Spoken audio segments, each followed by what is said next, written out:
फिर एक लाइन आ जाती है कि यार ये दिन कभी वापस नहीं आने यार, इनको जी लेते हैं यार ना। तो ठीक है, मतलब फिर आपकी वो चॉइस है, उन दिनों में जीना चाहते हो या उन दिनों को एक्चुअल में यादगार बनाना चाहते हो। आप देखना जीवन में वही चीजें, कहा जाता है ना कि never regret anything that once make you happy, बड़ा गलत कहा जाता है। फॉर एग्जाम्पल मैं अपने कॉलेज में था और ना मैं पढ़ाई कर रहा था ना मैं पेपर दे रहा हूँ, एक ऐसा भी फेज है।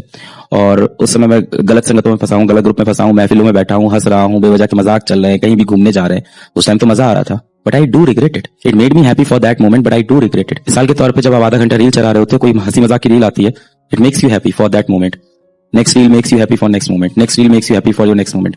पर एक घंटे रील स्क्रॉल करने के बाद जो आपको डिप्रेशन आता है कि क्या देख लिया रे, कहाँ समय खराब कर दिया, सच्चे मन से सच्चे दिल से कोई काम कर रहे थे, वो चीज आपको कभी रिग्रेट नहीं करती। मिसाल के तौर पे मान लो आप किसी एग्जाम की खूब तैयारी करो, खूब जम के तैयारी करो, नहीं आता नंबर, नहीं होते हैं सेलेक्ट, 90% टाइम ऐसा ही होगा, क्योंकि सक्सेसफुल तो लास्ट में 5% ही होते हैं हर एग्जाम के अंदर। कोई बात नहीं, आपको दुख होता है, आप डिसअपॉइंट भी होते हो, आप रिग्रेट नहीं करते कि मैंने इतना पढ़ लिया था। कोई भी फील्ड उठा लो और अपने जीवन के 3 से 4 वर्ष उसमें झोंक दो, पूरी तरह से झोंक दो, और उन 3 से 4 वर्ष अपना परिवार, अपना प्यार, अपना समाज, अपने नखरे, अपने डिस्ट्रैक्शन सब त्याग दो। फिर वो कहते हैं ना, जिस चीज को चाहो पूरी कायनात आपका साथ देने लगती है, वो तभी देती है जब आप सच में उसको चाहोगे। But even if you couldn't go to IIT, you couldn't go to top government colleges, even then you can make very very very big in life.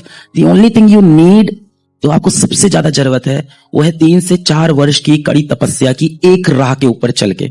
You are the best talent of India. That's why you're sitting in this room right now. और मैं आशा करता हूँ, उम्मीद करता हूँ कि ये best talent मुझे फ्यूचर में इसरो में दिखे, नासा में दिखे, बड़ी बड़ी जगहों में दिखे।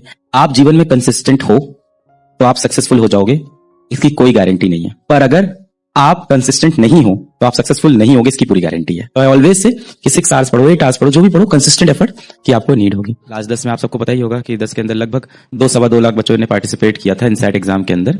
और उन 2-2.25 लाख लोगों में से कुछ चंद बच्चे उभर के यहाँ तक आए। आप सबको बहुत बहुत बधाई हो, मेनी कॉन्ग्रेचुलेशंस। एक चीज याद रखिएगा कि अभी यहाँ से रास्ता काफी लंबा है, ये जो इंथो है इसको बरकरार रखिएगा, आगे ऐसे ही मेंटेन रहे।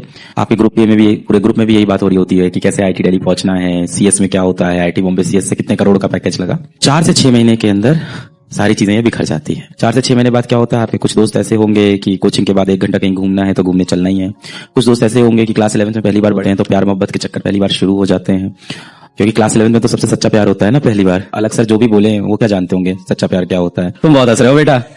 और व्हाट्सएप स्टेटस पे वो एक से एक कोट्स लगा देंगे कि अगर पढ़ के ही अमीर होते तो ये सारे टीचर करोड़पति क्यों नहीं है। करोड़पति हैं, करोड़ बच्चों का प्यार होता है, वो भी बहुत अलग बात है, इज्जत होती है। और ऑफलाइन में पढ़ा रहा था, इलाहाबाद के एक रेस्टोरेंट में गया था शाम को खाने, किसके साथ गया था ये मत पूछिएगा। तो वहां मैं बैठा हुआ था, एक फैमिली आई वहां पे और काफी, और आके उधर साइड के एक टेबल पे आके बैठे, उसमें से एक लड़का दौड़ के आया, तुरंत आके मेरा पैर छुआ, पूरा रेस्टोरेंट मेरी तरफ देख रहा था। तो जाहिर सी बात है मेरे पास करोड़ रुपए नहीं थे, पर वो जो इज्जत मैंने कमाई थी एक ऑफलाइन कोचिंग में पढ़ा के।